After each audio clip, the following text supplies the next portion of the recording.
expansion was discussed both at a committee level and at the board, and ultimately the league office was tasked by our board with doing an in-depth analysis of all the issues around expansion. A secret meeting just happened behind closed doors in New York, and what's leaking out of that room right now could reshape the entire future of women's basketball. People inside the league are calling it a turning point. And once you hear what was actually discussed, you'll understand why. For months, everything looked perfect on paper. Ratings were smashing records nobody thought were even possible in this sport. Executives were popping champagne. Sponsors were lining up, and the future looked brighter than ever. Then something changed. The hard fouls started piling up. The collisions started going viral, and not for good reasons. Clip after clip started spreading online, and suddenly, the actual score of the game wasn't the story anymore.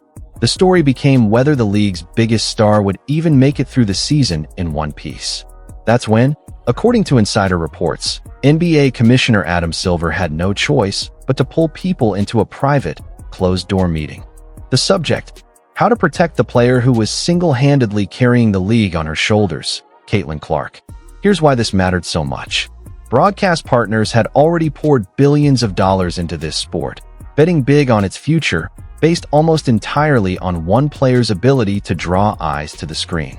But every time their most valuable player took a hard hit or got tangled up in another rough play, it sent a chill through every single boardroom watching. The league was sitting on an absolute gold mine, unlike anything women's basketball had ever seen. Yet all of it was hanging by a thread. One bad hit, one serious injury on live television, and that gold mine could disappear almost overnight.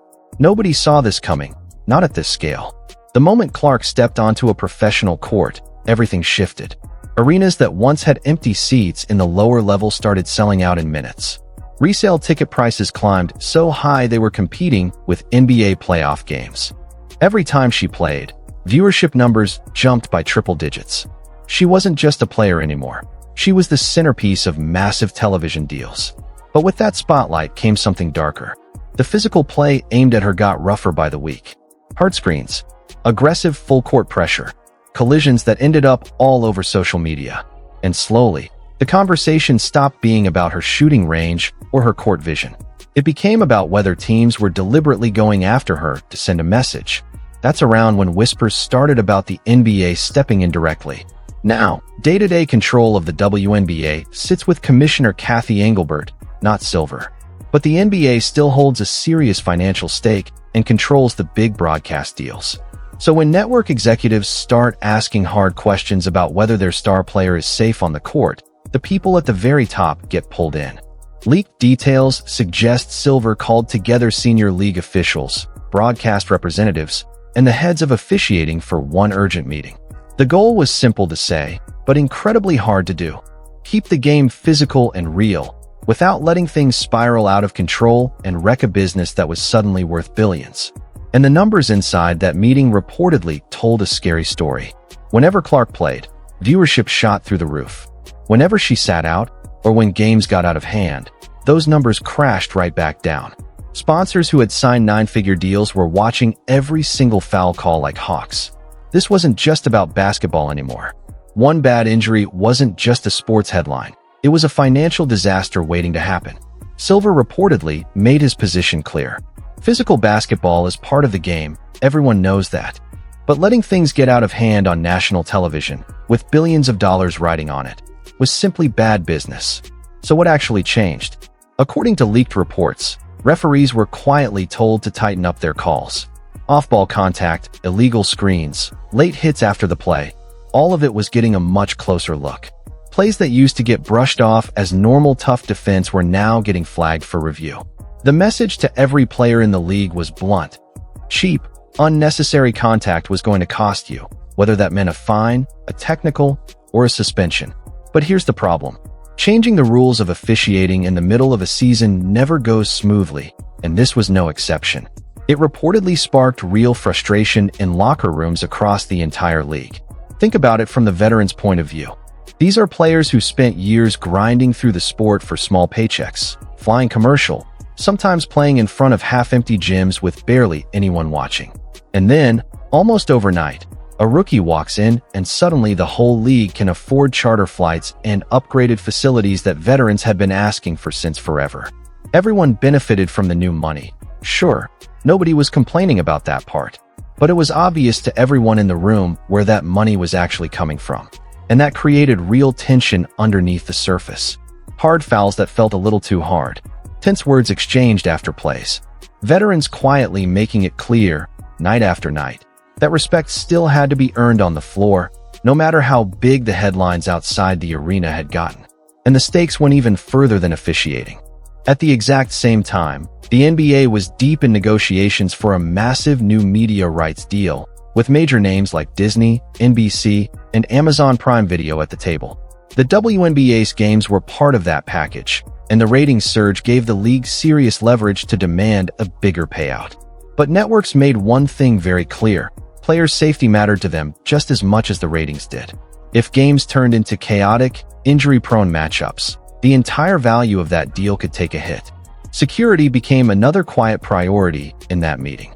With this much new attention came a wave of online harassment, boundary-crossing fans, and chaotic scenes outside arenas, hotels, and even airports. Players from every single team, not just the biggest names, suddenly found themselves dealing with strangers crossing lines that never used to be crossed. League officials reportedly had to coordinate directly with venue security teams to lock down travel routes, hotel access, and courtside protection. This was a level of attention the league had simply never had to handle before, and their existing setup wasn't built for it. The media side of things got just as complicated. On one hand, the constant debate on sports shows kept the league in the headlines nonstop. On the other, a lot of that conversation turned ugly. Personal attacks, accusations of jealousy, bad faith arguments that had nothing to do with basketball. So, according to leaked notes, communications teams were told to steer the story back toward the competition itself, the talent, the rivalries, the skill, and away from the drama. There was also talk of fixing a growing money gap inside the league. Big shoe deals and national commercials were flowing almost entirely to a small handful of star rookies, leaving a lot of other talented players out of that windfall completely. So executives reportedly discussed ways to get sponsors to invest more broadly across entire rosters, not just the biggest names, so the rising tide could actually lift everyone, not just a few players sitting at the very top of the spotlight. It was one more small step toward keeping the peace inside locker rooms that were already feeling the strain of overnight fame landing on just a handful of names. As the season went on, you could actually see the fingerprints of that meeting on the court. Whistles came quicker. Replay reviews got used more often in tense moments. Technical fouls came down harder on trash talk and posturing. The whole tone of the officiating had shifted. But here's the thing about telling elite competitors to just calm down. It almost never fully works. These are athletes who fought their entire lives to reach the top of their sport. A memo from a league office isn't going to change what happens once the ball goes up and the game is on the line. Instinct and pride take over. Physical basketball wasn't going away, no matter how many new rules got introduced. Veteran defenders kept testing exactly how far they could push it. Step back and look at the bigger picture, and this whole situation marks something genuinely historic. Most sports leagues grow slowly, building their audience year after year, sometimes over decades. This was the exact opposite. One single player forced an entire league to scale up almost overnight. Safety protocols, officiating standards, broadcast deals, all of it changing within a single season. That emergency meeting was proof that the old, small-scale way of running the league simply didn't work anymore for a product that was suddenly competing head-to-head with the biggest sports leagues in the entire country. There was even talk about bigger structural changes down the road, adjusting the schedule, managing rest, and rethinking travel to prevent burnout on the players carrying this entire boom. Because if the biggest stars get hurt from overuse, all of this growth could collapse just as fast as it built up. Keeping these athletes healthy for years to come is now just as important as any single game result. One thing is undeniable after all of this leaked out. The quiet, slow-growth days of women's basketball are officially over. This is now a billion-dollar business under a microscope, where every hard foul gets reviewed, every headline gets managed, and every decision gets made with serious money on the line. But here's the real question nobody inside that room has actually answered yet. Can the league keep protecting its biggest stars without turning the entire sport into something too soft, too controlled, too corporate to watch? Because here's the truth. Fans don't just show up for safety. They show up for real competition, real rivalries, and real grit. They want to see players go head-to-head, fight for every rebound, and leave everything on the floor. If the league leans too hard into protection mode, if every hard play gets whistled dead, and every rivalry gets smoothed over for the cameras, it risks killing the exact intensity that made people fall in love with this sport in the first place. And that's the tightrope Adam Silver and the entire league office are walking right now, whether people realize it or not. Protect the stars too little, and one bad injury could wipe out years of momentum overnight. Protect them too much, and the game turns into a watered-down version of itself, and the diehard fans who love hard-nosed basketball start tuning out. There's no easy answer here, and honestly, nobody knows yet which direction this ends up going. So think about it for a second. Was this secret meeting a smart, necessary move to protect the long-term future of the game? Or was it the exact moment big business decisions started taking priority over raw, honest competition on the court? Depending on who you ask, you'll get two completely different answers, and both sides have a point. This story is still developing, and there's a good chance more details from that meeting are going to leak out in the coming weeks. So drop your take in the comments right now. Do you think the league made the right call here, or did they go too far trying to protect one player? And if this kind of breakdown is exactly what you come here for, do yourself a favor and hit that subscribe button, turn on notifications, and stick around, because this story is far from over, and you do not want to miss what happens next.